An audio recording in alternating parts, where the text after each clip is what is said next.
Hi, I'm Namath from The Wire, and we're here today to talk with Chetan Bhagat about his new book, One Indian Girl. Hi, Chetan. Hi, how are you? Good, how are you? Good, good. Okay. So, to start you off, you wrote a book in the voice of a woman, which is a Yes. really contentious thing to do. And it's something that faces a lot of backlash, even compared to, say, writing from someone from another era or writing from someone from another perspective. So, how do you think you've done now that you have some feedback on that? I think the book's done remarkably well. I mean, the feedback from readers. I mean, the backlash you're talking about is some kind of internet trolling, which is part and parcel of every celebrity faces. And I don't think I could have written any book. I could write the biography of Mother Teresa and I'll get trolled for it. So but this is from people who really don't have much credibility. They're just troublemakers on the internet. But I think what's important is the Indian women who I wanted to read the book, they have loved it. And surprisingly, even the men are reading it a lot. Maybe they've read a lot of my previous books, they enjoy reading my books. So they have liked it. So I think the verdict have been largely very, very positive. Yesterday only my publisher said this will become your highest selling book. It will be a very strong word of mouth book. Because a book like this has not come. A book on feminism which explains it in a light, simple manner. So I think it's the need of the hour and I'm very happy I did it. But yeah, it is contentious because it deals with feminism in which people have different kinds of views. Did you face a particular challenge trying to write as a woman? Like when It's the most challenging book for me. I've written many books, but this is the most challenging book for me because I write in first person. So I'm writing in a woman's voice. I'm writing what her mind is, her thoughts, her apprehensions, and that how will I know as a guy? And that to do it for the duration of the entire book, that's difficult. So for me, and then I didn't just write a book about a woman who's a detective. If she's a detective, fine, she's solving crime. So it doesn't really matter man, woman. It's a book on gender issues. It's a book on feminism. So that becomes really difficult. And I already can play safe. I have a big readership.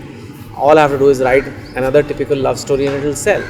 But the idea is to come up with, take a risk and do something different and then win at it. And that's far more creatively satisfying to me.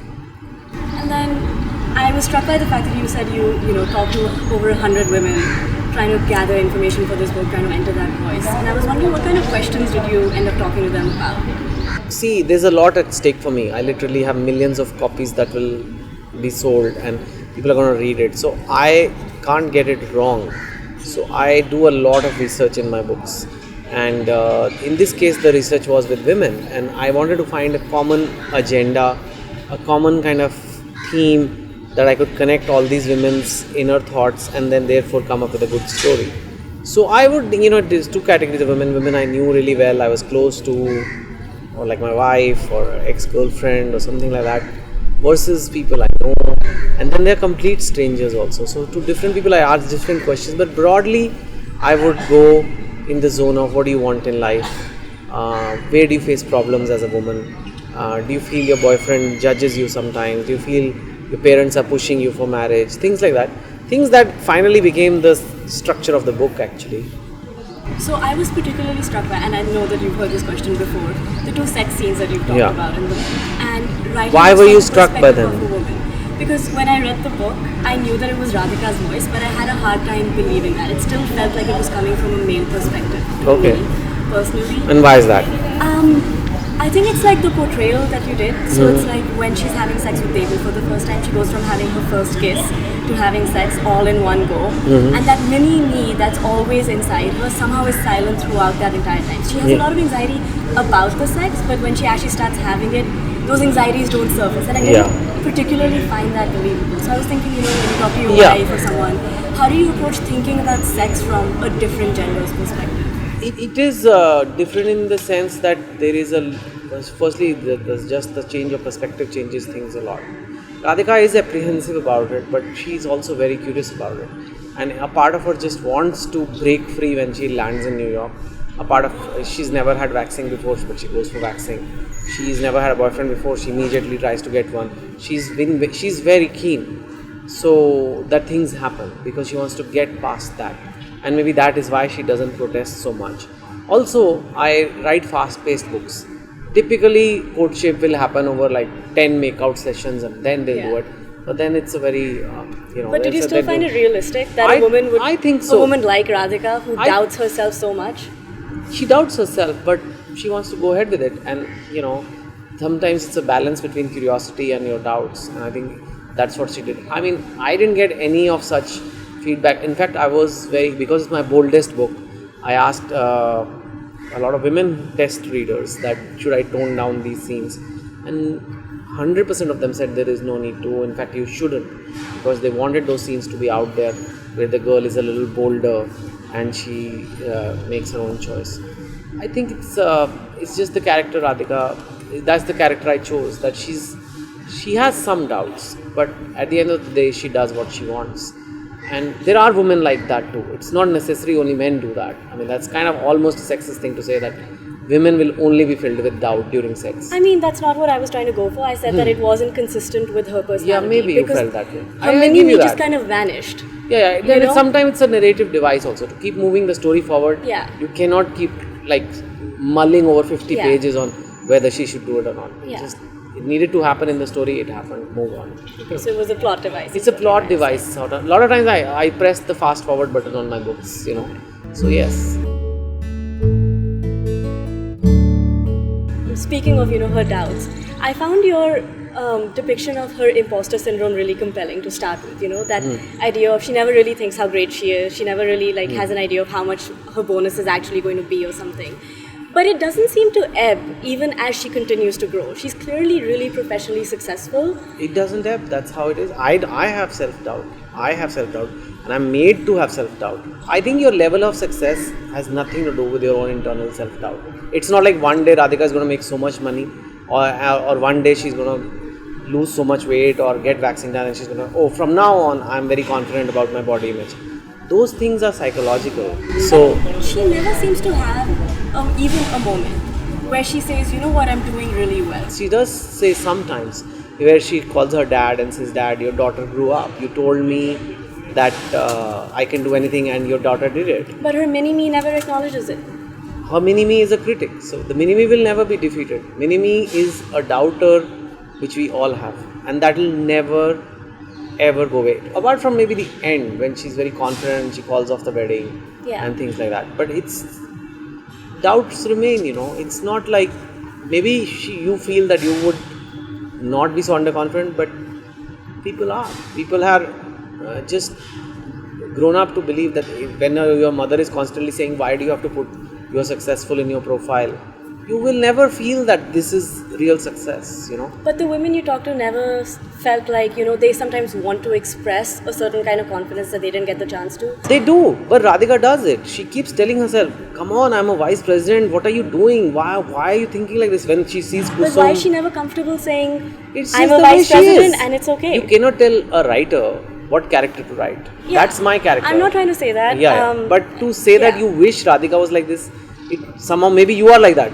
But that's not Radhika. Radhika cannot fit into everything. Radhika is a girl full of self-doubt. So that's what makes the story interesting. It'll be very boring if she one day gets up and says, you know what, things are good. Then there is no story. Well, I'm saying there are moments, or I'm particularly There are, I asking think there this is plenty of because them when she meets your her parents. reviews have said that, you wrote the trope of a likable feminist because it's such a politicized term and there are so many ways Well, to it is portray a likable. I think feminist. Radhika is amazingly likable despite her doubts, and I think it's more realistic. And she could have come across as very arrogant if she's constantly smug about Well, that's her. why I'm asking because women are criticized for being arrogant when they come off confident. I think Radhika she has her moments when she feels very successful. She chooses good restaurants. She tells her boyfriend, let's go on a nice holiday. We are rich. She tells her parents, Dad and Mom, I did it. There's plenty of moments if you look for them. But there's plenty of moments of doubt. So I think there is both. Maybe you felt there should have been more. But that's your But opinion. you were definitely trying to go for not having her portrayed as arrogant. You wanted to 100%. See, I portray- have typically always shown characters with small town boys who are from middle class families. Yeah. Easy to like them. Here is a girl who makes $500,000 a year, Yeah. and you want the whole nation to feel sorry for her. How is that going to happen? Is that going to happen when I show that she's super smart or when she's super complexed no matter how much money she makes? and that's the latter's more relatable, the latter's more real. So there's a reason why she's a little bit that way. Otherwise, there's a big risk that she could come across as a little cocky or hoity-toity. So you also talked about, you just mentioned her paycheck and how Goldman Sachs is this big thing in her life, and like career is a big thing in her life. And I was really struck by the fact that she has all of these problems in her personal relationships with men, and that's a big thing, like it's a very contemporary issue for a woman to have a career and then like struggle to balance it with her professional and personal lives. But the sphere of Goldman Sachs, which is known to be a really hyper-masculine culture, Wall Street in general, she never faces sexism within her team. She doesn't face resentment from her male colleagues. In fact, Goldman Sachs, which is traditionally, a really business-oriented, profit-oriented company, actually turns away a client because they're sexist towards her. Yeah. And you found that believable? I have worked in Goldman Sachs. And I think it may But have you're been a man. Yeah, but I've witnessed this first. I didn't feel the need to. In fact, Goldman Sachs, maybe sexism exists everywhere. Yeah. Definitely, Goldman is one of the places where it's less than many other places. 110%. And a Japanese place, maybe not. Japanese banks, which is shown. But a lot of effort is made in Goldman Sachs for diversity. A lot of effort is. I'm not rooting for Goldman Sachs. I left it long ago, and I have also made fun of their bonuses and all that stuff. But to be fair, they do try, and it's a lot. It is a place where women become partners. It is a place where women rise. Yes, it could have been a plot thread that in the office also, when she's doing so well, people are. But then again, prepare for a double length book, because the book focuses on personal. So sometimes it's just where you decide to focus. And in this case, she's just lucky enough to have people at work who are not sexist. It's one Indian girl. It's not every Indian girl. So but when you talk to 100 women, did you come across? I have worked in Goldman Sachs. I've worked in banks. Did you speak to women who work there? Yeah. What about the glass ceiling? My wife worked in Goldman Sachs. And how did she feel about your portrayal of Nobody, Goldman Sachs? the girls have never felt sexism there. They have not. In my opinion, and the minor sexism that happened at work. In fact, we noticed the scene in Radhika's case when the Japanese banker, and you could argue. She just tells Neil, it's okay. I could have handled it. Which is a very practical kind of reaction. It's okay. He just made a joke. But women aren't given that space, right? Yeah. Like, she would have looked so weak had she said, Neil, I can't do this. They thought I was your secretary. Yeah, so there it's a little bit, I brought it out there. Yeah. They are also a man. But largely what I found is women want to get their feminist rights in their personal life. Largely, if you work in a Goldman Sachs, you'll be okay. Yeah. You're not going to a place where you're going to be face sexist treatment. Largely, these global banks are very, very good. Largely. So class is a big factor in how and you that try is to deliberately write I about tried feminism. to show Radhika as a girl with a lot of agency. She has a lot of money. Yeah. She works, so she shouldn't be facing these issues, but she does.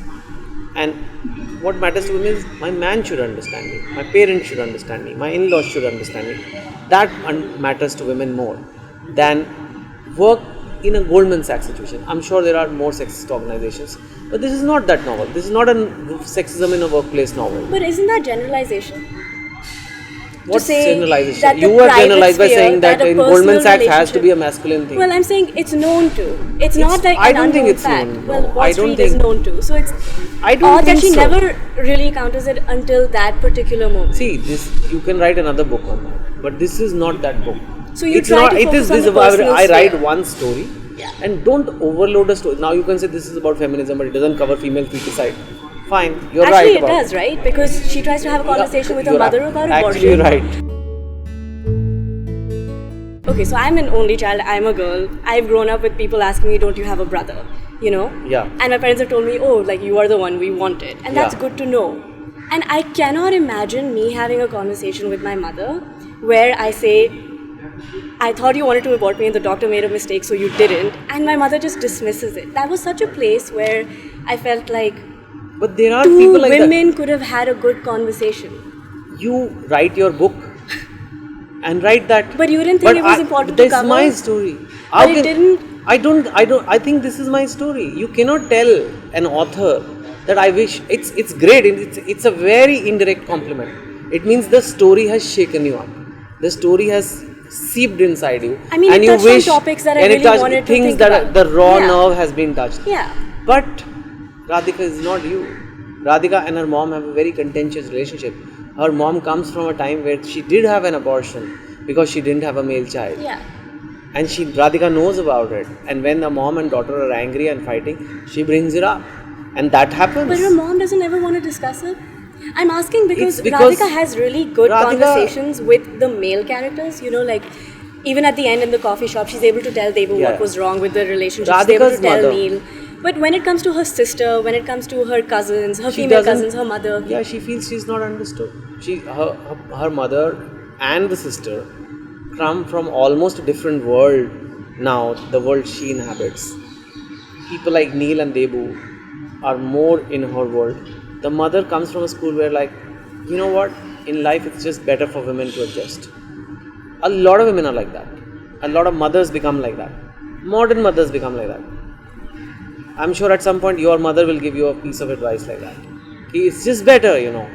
Stop this. ऐसे नहीं होता है. This is what women say. I met a journalist like you, who's 40 years old. She said, you know, your feminism is good, but not when you want a husband and kids.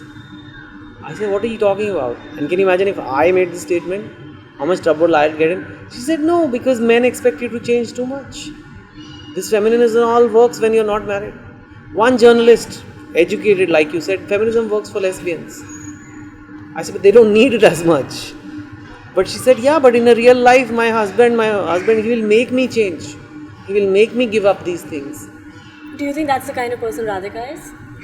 No, Radhika is fighting that. Radhika is trying to fight that. But see, you live in a real world. You live in a practical reality. You're not just doing a theory paper on feminism. When you're living in a real world and your mom is after you, when are you going to get married? When are you going to make that Shaadi.com profile? It's not easy to keep fighting for feminist ideals. So, she still does. She still doesn't compromise on what is core to her, which is a man who understands that she loves her job and she also wants to be a great mother. If she won't get that man, she will not settle for less. That's where she reaches. And that's also feminism. Her mother and her have a dysfunctional relationship in the book. It is not fully resolved in the end, and especially the kind of things Radhika is doing by, Yeah. and I don't want to give spoilers, but till the end it never gets resolved. Yeah. And that's okay. You know, in a book like Two States, where father and son have an issue, they kind of make their peace. You're right, they never really discuss, mom, how could you do this? How could you have an abortion because you didn't have a son? That is so wrong. Because the mother feels, I'm not going to discuss it with her because she won't understand. And Radhika knows there's no point talking to her. And do you think all women or all the women that you spoke to had similar relationships with their mother? Many did. I don't have to do all, I'm not doing an average, but I have to find an interesting. When you're doing a story, you do an interesting relationship. You don't just do. Well, I'm asking because what I'm getting is that when you thought of this as a novel to write from a woman's perspective, as a feminist novel, 5 you were journalists trying have to- come since yesterday and told me that their mother, one journalist from a digital publication only, she was 29, she's Punjabi, I won't take her name, but she said, my mother saying put your profile. She says, mother says don't put journalist. Punjabi boys don't want to marry journalists. Put writer.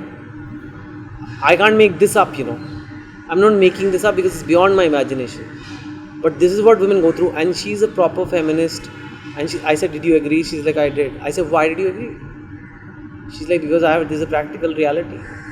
Now, I'm holding a mirror, and you may not like what you see, but you want to smash the mirror, go ahead. But yes, sadly, we have a long way to go in this department. What I'm hearing is that with this book, you really wanted to focus, your mirror was focused on a very specific thing, and that was looking at a woman's romantic relationships with men if she wants to consider herself a feminist.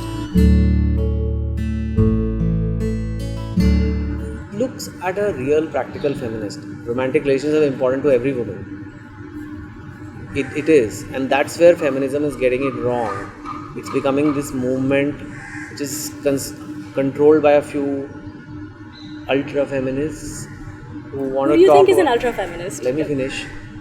An ultra feminist is someone who believes women should be strong And strength means like if Radhika has a breakup and she's devastated and she's begging the guy to come back, then she's not a feminist anymore.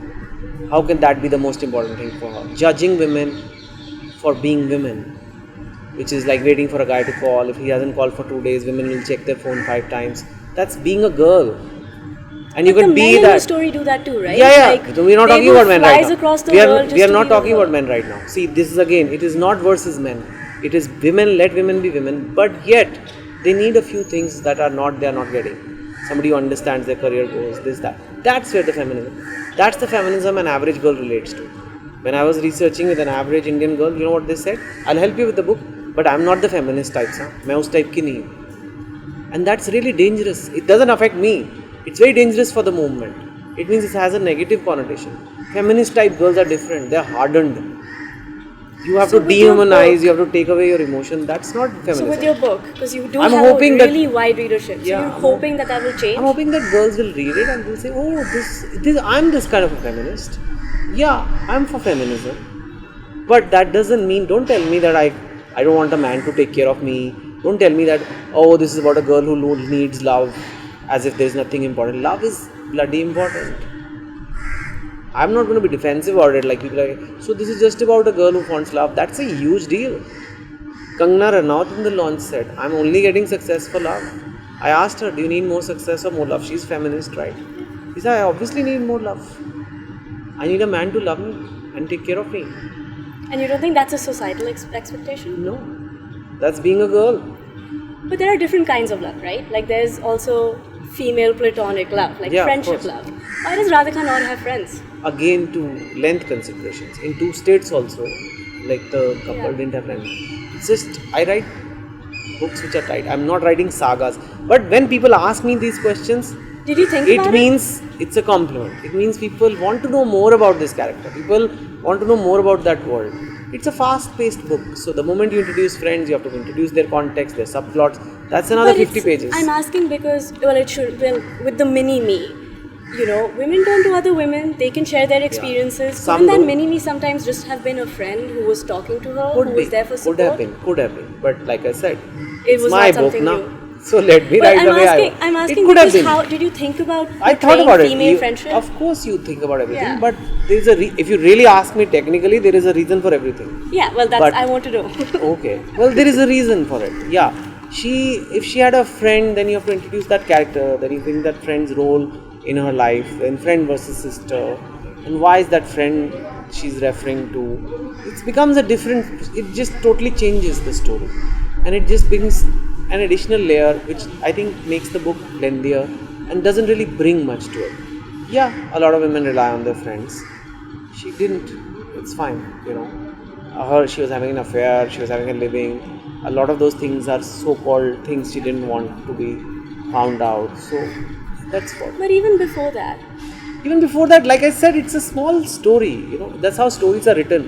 You don't write Radhika brushing her teeth. Then now you can ask me, did she brush her teeth every morning? no, I'm not going to She actually ask did, you that probably. because I read your book and But I don't have to show it. there are other women who write books about women. I'm thinking Anuja Chauhan. Yeah. She writes funny books. She portrays female characters Yeah. with love interests and careers, Okay. and they tend to have female friendships. But I'm not Anuja Chauhan. I'm not. I'm saying. I've did written you- the book. Millions of people have read it. They have liked it. Yeah. They bought the book. Right?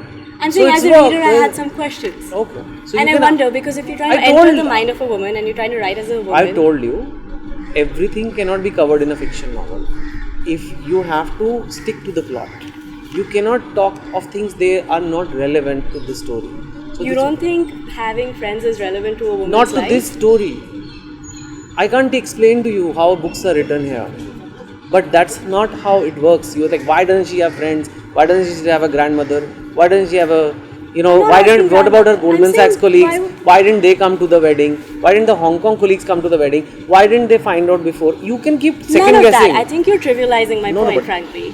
I think it's irrelevant. The point is the story is trying to make a point. The story works. When I read it with the expectation of connecting with a female experience of an Indian woman in a contemporary Okay, world. fine. And I felt a lack, and I thought, you made a That's- big deal of getting into a woman's mind, of knowing that female experience. It didn't work for you, but it worked for millions of others. I'm not doubting it, and it's not that the book didn't work for me at all, right? I did connect to I think the it connected doubts with you a that bit Radhika too has. much. The way you are asking me questions, it sounds like you are.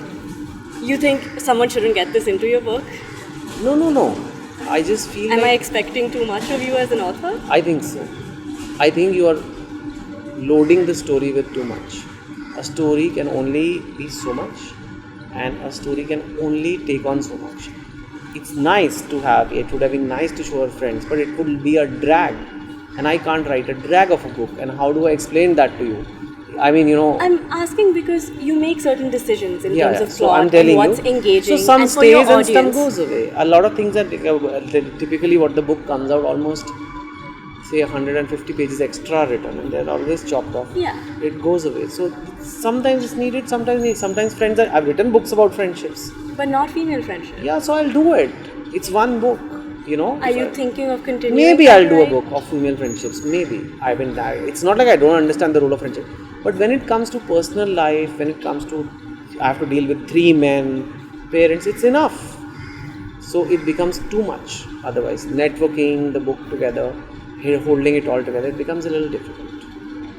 And I've been curious about, your idea of feminism and where it developed, because obviously when you read a book, you're trying to find the authorial Yeah. voice in all of those characters, and I found it really striking that Debu is the one who introduces her to a feminist text to begin with. Yeah.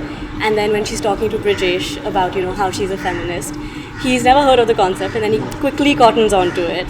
And then he's like, oh, but it's humanism. So I was thinking, when you were writing it, did you find, obviously you found overlaps between humanism and feminism, but did you find gaps between those two concepts? Of course there are, but it's Brijesh talking. It's not Chetan Bhagat saying what is there.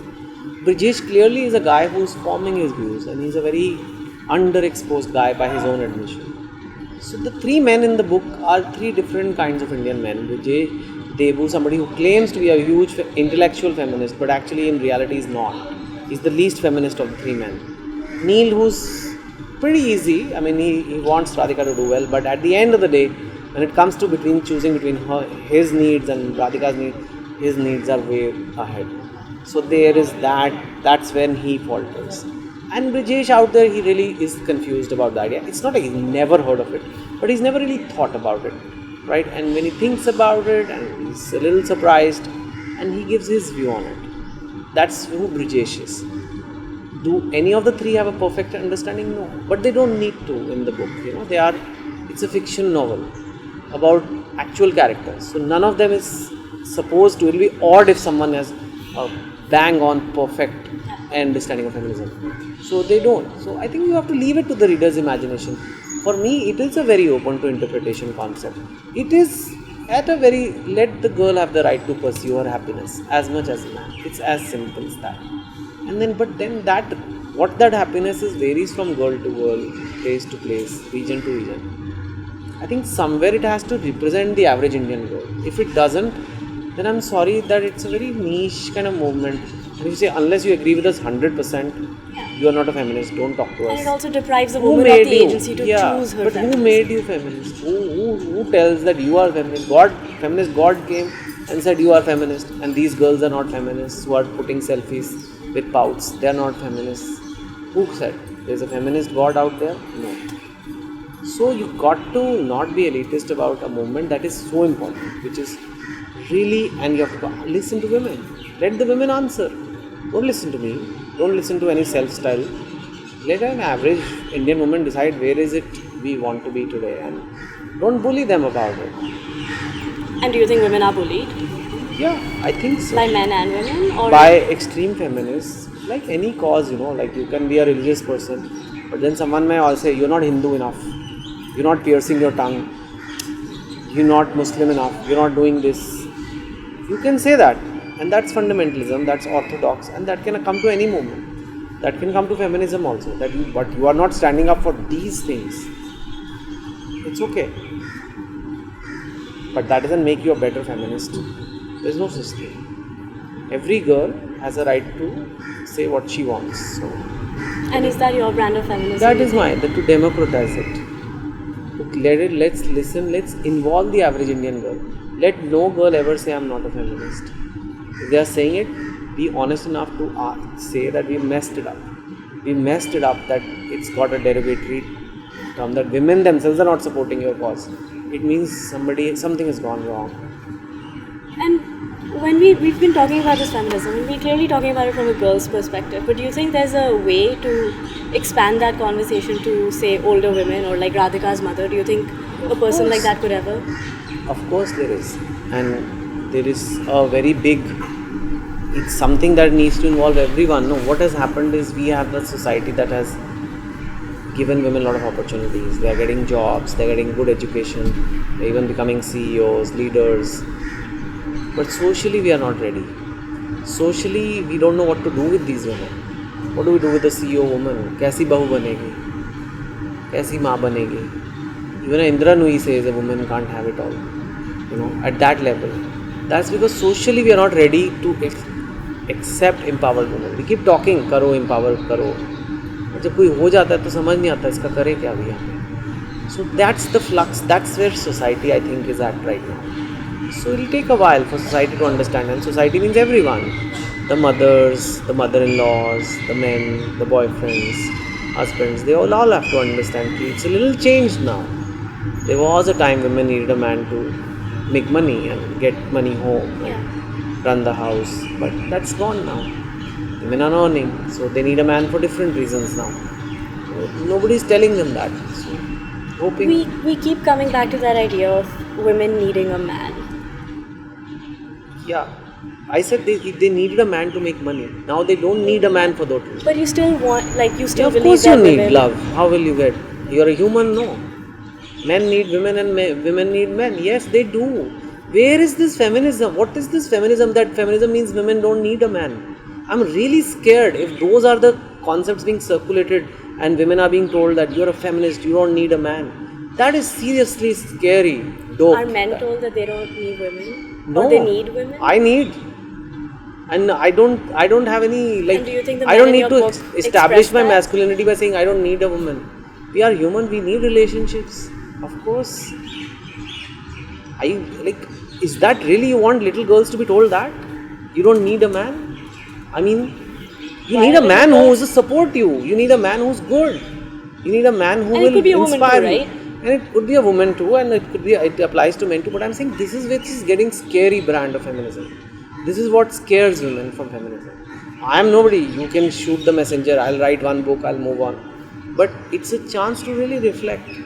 If millions of girls in India are more like Radhika and they are relating to Radhika than those ultra feminists, they could have rejected my book. No? Those girls could have said, we are not going to read Chetan's book. Why are they reading it? Why are they putting on Facebook that it really inspired me? Why? Have I told them? No. So what about the women who are reading it and finding it lacking? That's fine. I'm not here to please everyone. If they don't like the book, that's their right as a reader, any reader. Yeah. But if you want to argue with the feminism of the book, I'll defend it with you. But if you there are many people who don't like my books in general, so that's fine. That's not the aim that everybody is. I'm not talking about the book. I'm talking about the cause. And I'm ready to. I was told like "Jada mat bolo," you don't know feminism and this. No. Nobody owns that cause. Nobody can appropriate a cause. It's too important. And yet you say that you are comfortable with the feminism that you present. And my feminism is to democratism. It's not my feminism. An owning of But feminism? I'm saying you can have yours and I can have mine. Okay. It's very different from saying you are wrong. Yeah, So I agree. see what I'm saying. I'm saying democratize it. Involve the average girl. That's hardly my feminism. That's how it should be. That it comes collectively. And that was my chat with Chetan Bhagat about his new book, One Indian Girl, and feminism and women in India. And we didn't really agree on a lot of concepts, but that's up for you to decide.